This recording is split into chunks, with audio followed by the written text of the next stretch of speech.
Saan lang naman siya ng pipitsuging barangay? Ano, tara, balikan natin. Okay lang yan. Libasa siguro, nakainom. Si Kapitan Rod, balikan na lang natin kapag matino yung utak niya. Nay, tara na po. Baka saktan na naman po ulit kayo ni Tito Rod. Hindi tayo aalis dito. Huwag na matigas ang ulo. Sabi niyo po sa akin noon, ayaw niyo na dito. Tapos ngayon, ayaw niyo naman po umalis.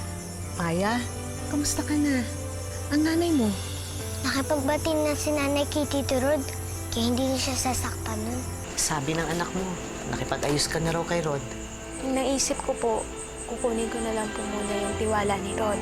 At kapag nakuha ko na po yung tiwala niya sa akin, sitsyempo na po ako na makatakas po kami. Rod!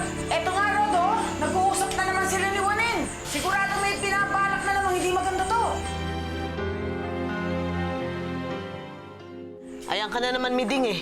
Mandar na naman yung bunganga mo eh. Napadaan lang naman ako dito sa inyo eh. Ano na naman ba yung pinag-uusapan ninyo? Kasi humingi ako ng dispensa kay Aling Waning. Kasi nadamay siya sa mga gulo natin. Sabi ko sa kanya na wala ka nang kailangan alalahanin pa eh. Okay naman na kami, okay na yung relasyon natin, pagsasama namin. Kaya, pasensya na po, Aling Waning, ha? Maraming salamat po. Pasensya na po. Naunawaan ko.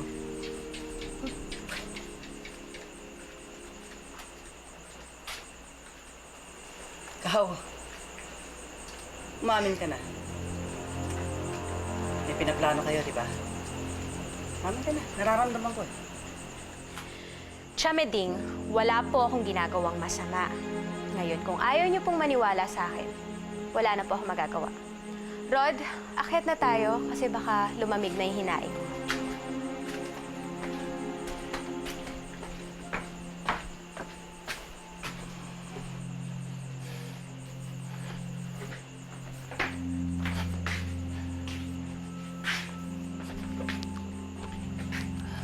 Hindi ako naniniwala. May tinatago yun. Ako rin. Kaya manmanan niyo siya. Nga pala, hindi ko na kayo isasama sa kasalan sa bayan. Si Senny na lang. Susubukan ko kung nagtinuna talaga siya.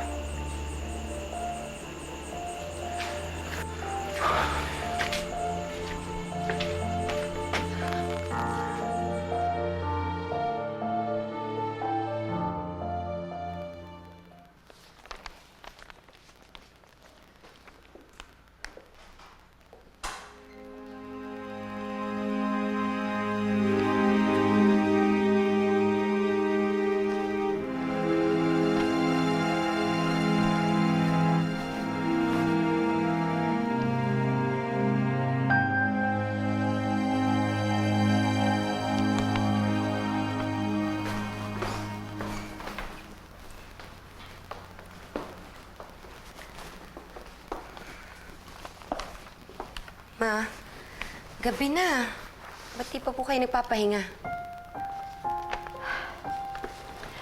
Nag-aalala kasi ako. Kanina pa ako tumatawag kay Jonas. Pero hindi ko siya makontak. Hindi ko na alam kung anong nangyayari. Kung ano ang balita, wala akong alam.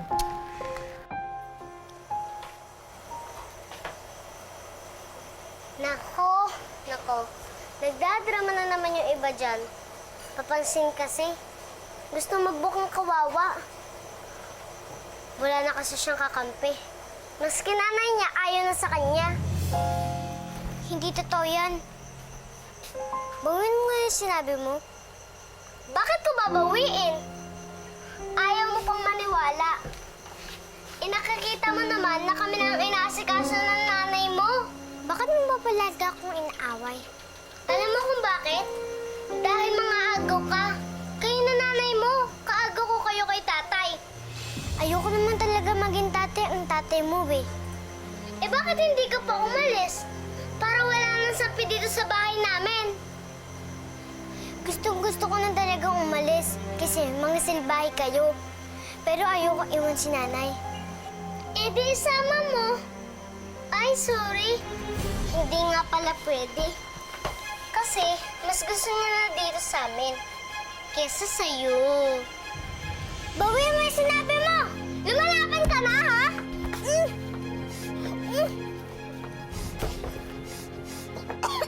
Tay! Hoy! Hoy! Itigil nyo nga yan! Lumayo ka! Lumayo kang bata ka!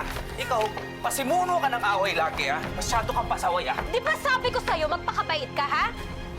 Masyado ka ng palaaway!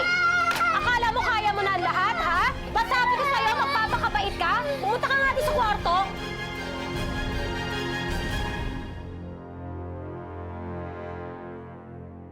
Bakit kasi iniwan niya tong phone na to? Di ba yung number nito yung nandyan sa flyer? Sadyang pinaiwan ko to. Para nang sa ganon, pag may tumawag sa akin, dito ko sasagutin. Aram.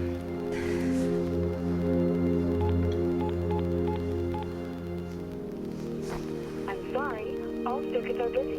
Please try your call again later. I guess, ma, walang signal doon. Pero ma, huwag kang mag-alala. Tatawag din yun.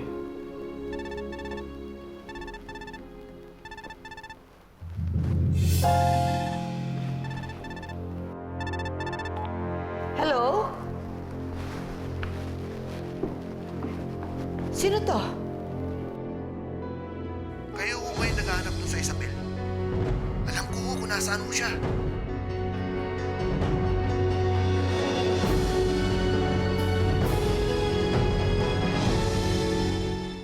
Oo, bukas sa bukas. Dadating kami.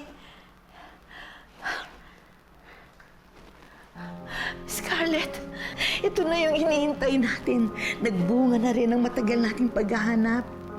Ma, ayoko namang magpakanega, pero hindi lang naman yan yung unang beses na merong tumawag sa atin, di ba?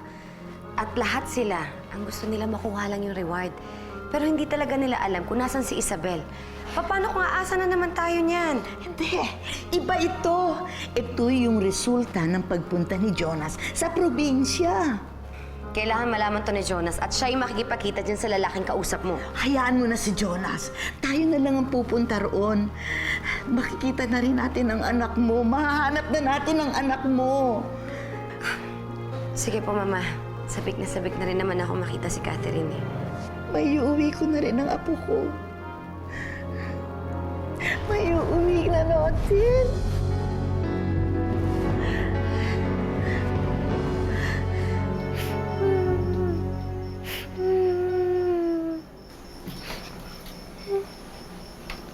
Anak.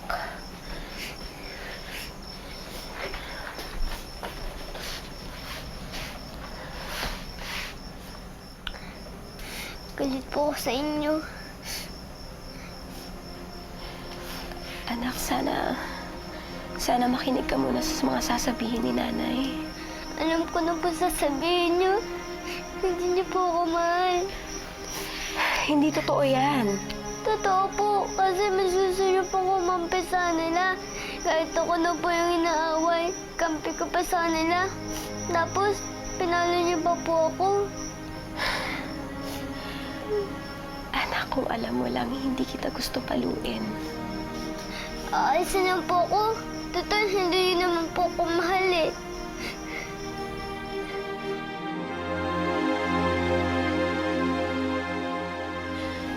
Anak, huwag mo sasabihin yan. Lagi mong tatandaan, ikaw yung buhay ko. Ikaw yung mundo ko. Mahal na mahal kaya kita. Pero bakit po ako ang pinalo niyo? Kasi ayokong si Rod yung manakit sa'yo. Mas mabuti nang ako na ang pumalo sa'yo kaysa siya. Anak, ang gusto ko kasi sana mapaniwala sila na kakampi nila ako. Para hindi nila ako pagdudahan. Para makaalis tayo dito nang hindi nila nalalaman. Aalis pa rin po tayo. Oo, anak. Kaya makinig ka sa akin. Ang gusto ko, matigas ang ulo.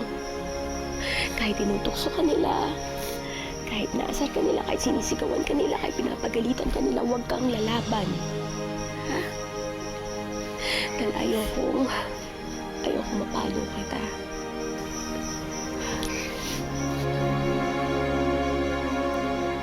Maraming salamat, anak. Lagi mong tatandaan na mahal kita.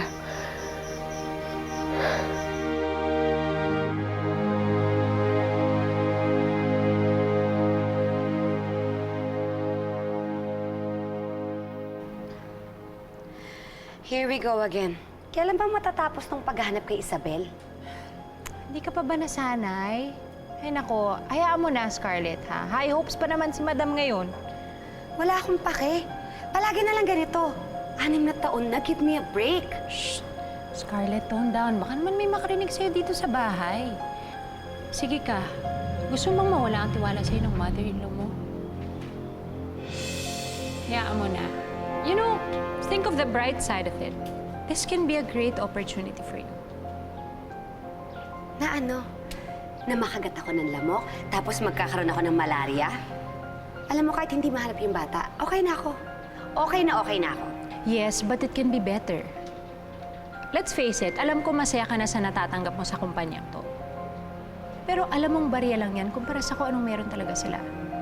Now, kung maibalik mo yung apo niya sa biyanan mo, who knows? Baka ikaw na ang susunod na presidente ng kumpanya. Kaya sige na. Go na, hanapin mo na si Isabel. Look ahead.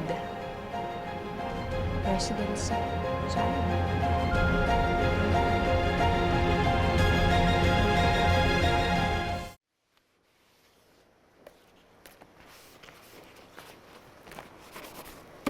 Lenny, anak mo ba lumabas na? Ha? Hindi pa. Hayaan yun. Para matuto.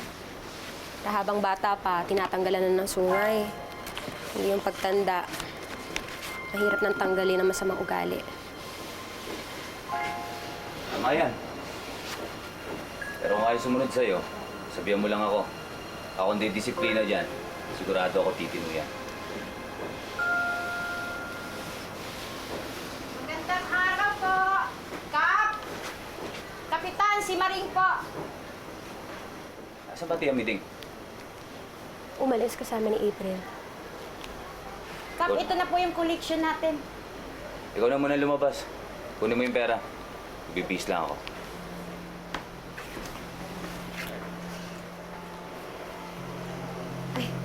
Senny, magandang araw. Okay lang naman siguro kay Kap kung sa'yo ko to iiwan. May pupuntahan pa kasi ako. Susunduin ko pa yung mister ko sa playa. Sige po. Maraming salamat. Maraming salamat din sa inyo, ha? Sama Sige. rin. Ingat po kayo.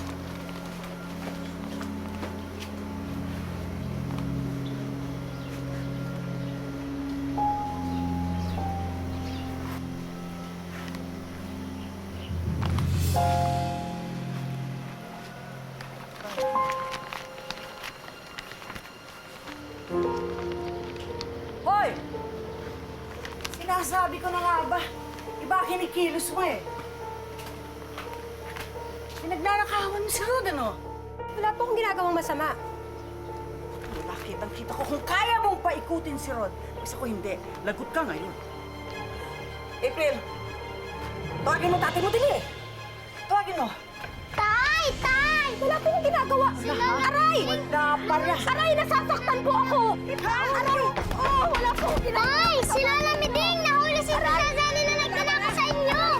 Aray! Masakit po siya, Miding. Tama na po. Tay! Hoy, saan ka pupunta? Bitawan mo ako. Pupunta ka sa nanay ka. Lagot ngayon yung nanay mo. Magnanakaw kasi.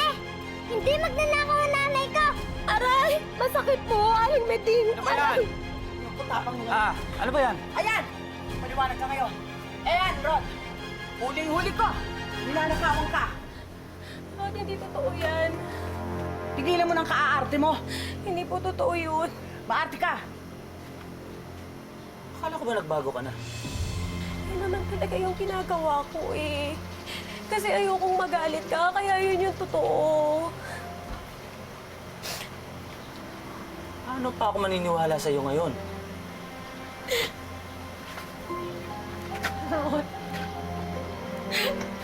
naman makaawa ko sa'yo kasi Natatakot ako na magalit ka sa akin uli. Nasaktan mo ako. Hindi ko na kayang saluhin ang galit mo uli.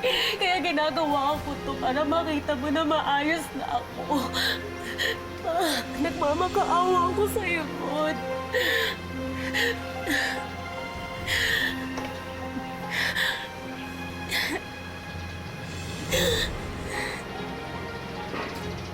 Kahit ano pang gawin mo, wala ka na magagawa. At pati ikaw, isusubukan kay tatay. Hindi ako natatakot. Talaga lang, ha? Oo, kaya bitawan mo na ako. Pupunta ako sa nanay ko. Ah!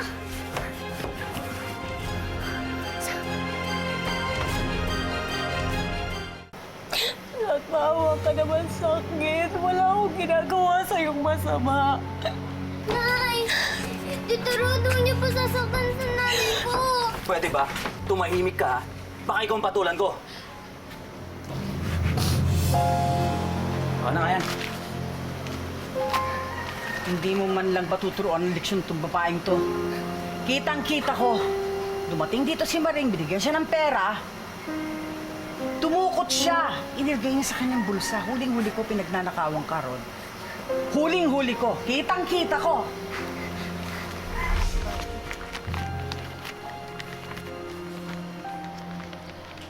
Hoy!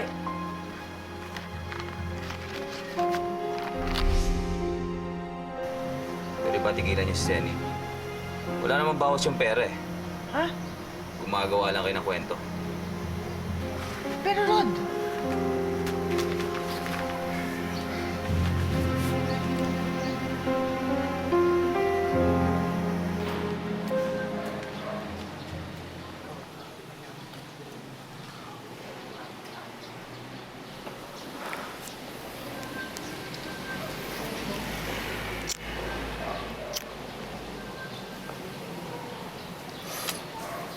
Mukhang nagbarka talaga yung tama sa'yo ni Kapitan Rod, ah. Wala yan, malayo sa bituka yan. Paano, Diaz? Mauna ka na. Kasi si Tita Matilda, tinatawagan ko pa eh. Sige, subukan ko na rin dumaan doon kay Kapitan Yabang. Sige, sige. Ingat ka lang, ha. Pag nagyabang, huwag mo nang patulan. Okay, sige. Tawagan na lang, Jonas. Okay, ingat, ingat.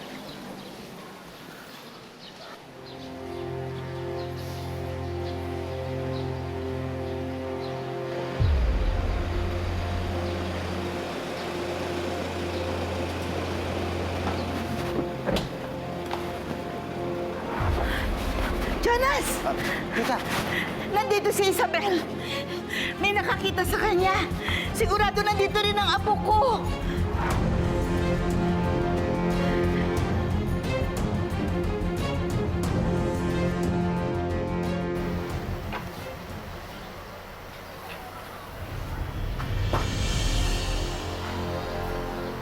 walang hiya ka. Nang dahil sa'yo, nawala ng tiwala sa akin ang pamangkin ko.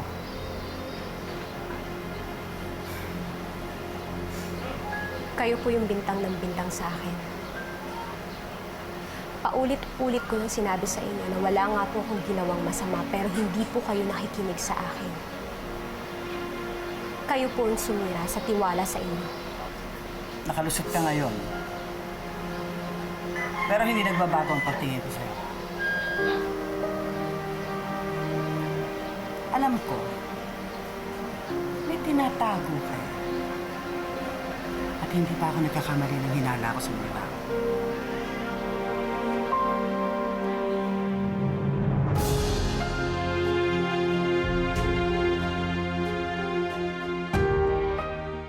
Nasa inyo yan. Tatanggapin ko po kung ano man po yung gagawin niyo sa akin. Basta wag niyo lang po idama yung anak ko. Ano to? Hindi pa ba kayo tapos? Di ba sinabi ko sa inyo tumigil na kayo? Hindi pa rin kayo tumitigil.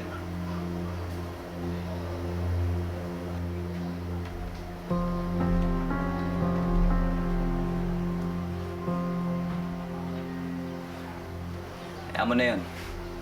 Mainit pa ang dugo sa'yo eh. Pahiya. Tigil mo muna yung ginagawa mo. Alis tayo.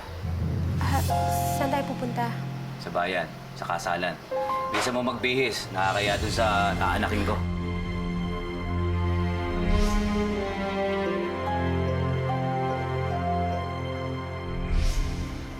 ba hinihintay mo?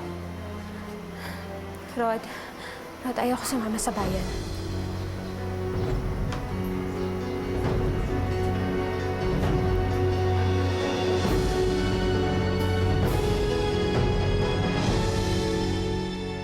Sige, punta lang ang tindahan. Magpapapalit lang akong barya.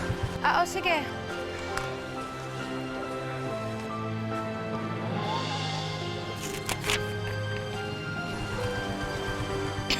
Ano ginagawa mo dyan? Nasaan kayo? Isabel! Saan kayo? Ay! Nanay! Ay, naku! I'm sorry!